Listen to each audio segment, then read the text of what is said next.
semuanya, kami dari kelompok kimia kelas 12 IPA 3. Di video kali ini kami akan menampilkan video praktikum tentang sel elektrolisis.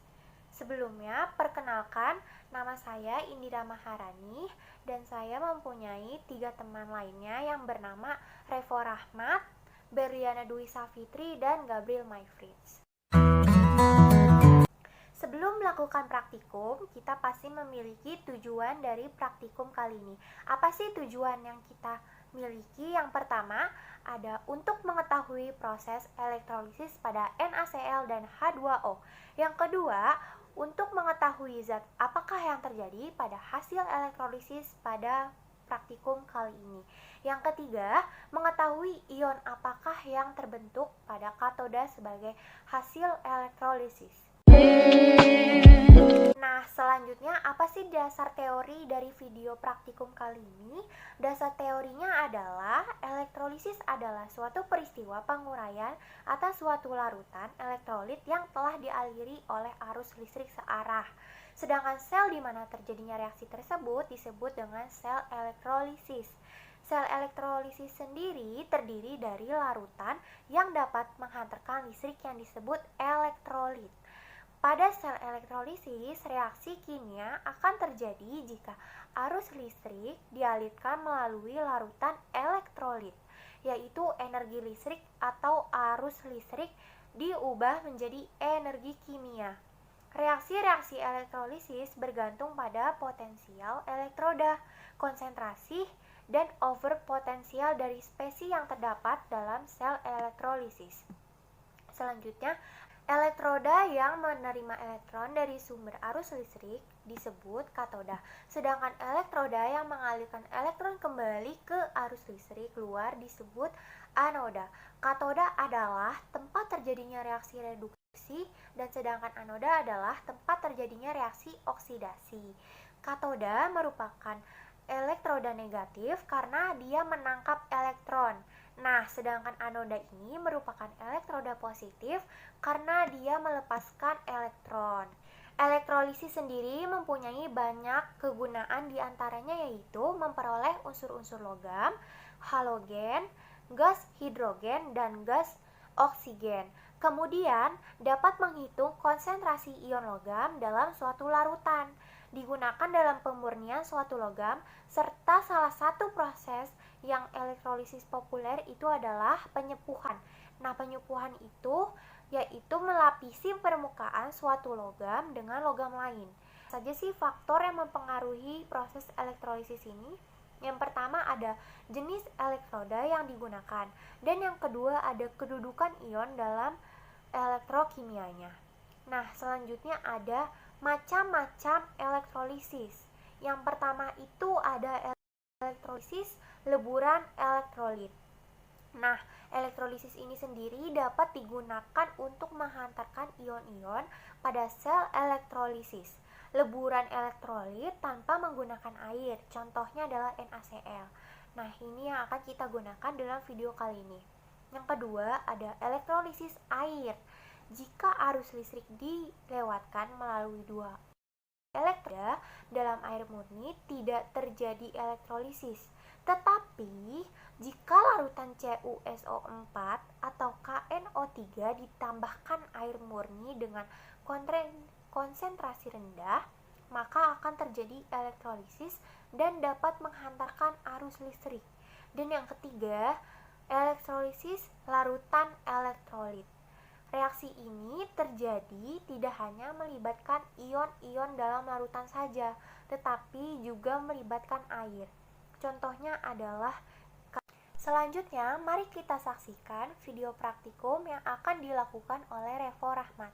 Untuk bahan-bahannya, yang pertama itu kita ada kabel, kemudian ada penjepit, ada grafit atau karbon, lalu ada segelas air, ada baterai, dan juga ada garam.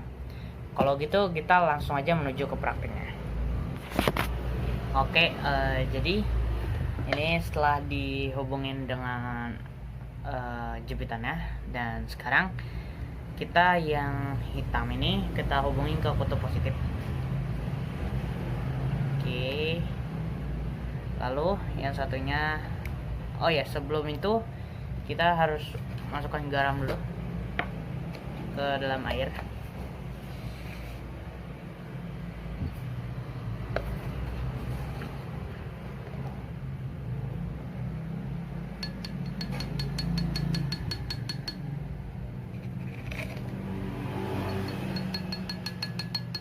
Oke.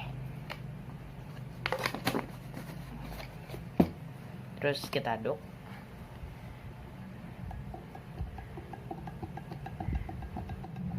Oke.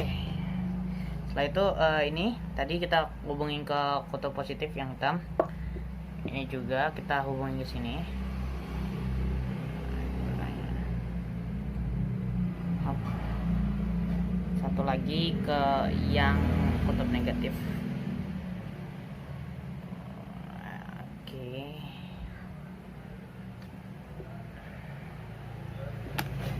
Oh, kita hubungin.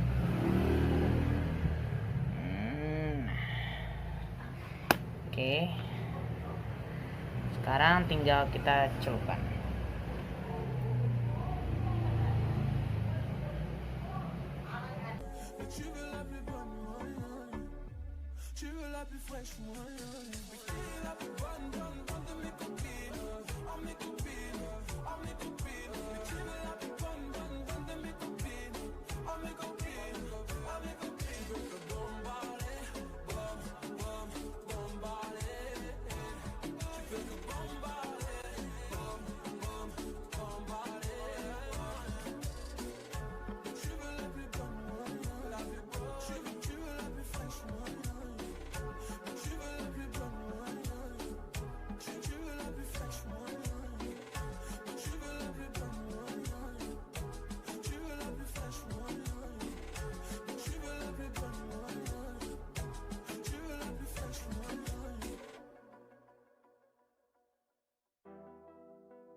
Nah, dari video praktikum yang sudah dibuat, dapat kita analisis bahwa mengapa sih bisa terbentuk gelembung-gelembung yang di sekitaran elektroda karbon tersebut.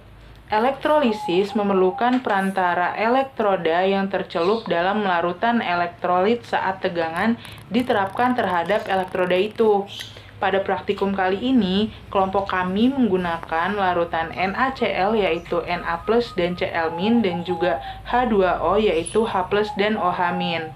Arus listrik dari baterai akan mengalir di antara dua elektroda yang mengandung grafit karbon. Nah, yang terjadi pada elektrodanya yaitu pada anoda yang bermuatan positif akan menarik ion klorida yang bermuatan negatif, maka ion klorida akan memberikan elektronnya ke anoda lalu akan teroksidasi menjadi molekul klorin. Rumus kimianya yaitu 2Cl- menjadi Cl2 plus 2 elektron. Cl juga akan teroksidasi dari Cl- menjadi Cl2, ia juga akan mengeluarkan gas klorin. Sedangkan pada katoda yang bermuatan negatif akan menarik ion hidrogen, ia akan menerima elektron dari elektroda lalu menghasilkan atom hidrogen dan mengalami reduksi. Rumus kimianya yaitu 2H2O plus 2 elektron menjadi H2 plus 2 OH- dan terbentuk gelombang-gelombang hidrogen. Nah, sisanya ada Na plus dan OH-. Ia akan menjadi natrium hidroksida atau NaOH yang merupakan basa kuat. Jadi, kesimpulan dari video praktikum sel elektrolisis tadi adalah sel elektrolisis merupakan reaksi kimia yang dimana memerlukan listrik untuk memicunya. Berbeda dengan sel volta yang dapat langsung bereaksi untuk menghasilkan listrik. Di dalam reaksi sel elektrolisis ini, anoda sangat bergantung dengan elektroda, sedangkan katoda tergantung pada jenisnya, apakah larutan atau leburan. Baiklah, itu saja yang bisa kelompok kami sampaikan. Bila ada salah perkataan, mohon dimaafkan. Dan bila ada materi yang susah dipahami juga mohon dimaafkan. Assalamualaikum warahmatullahi wabarakatuh.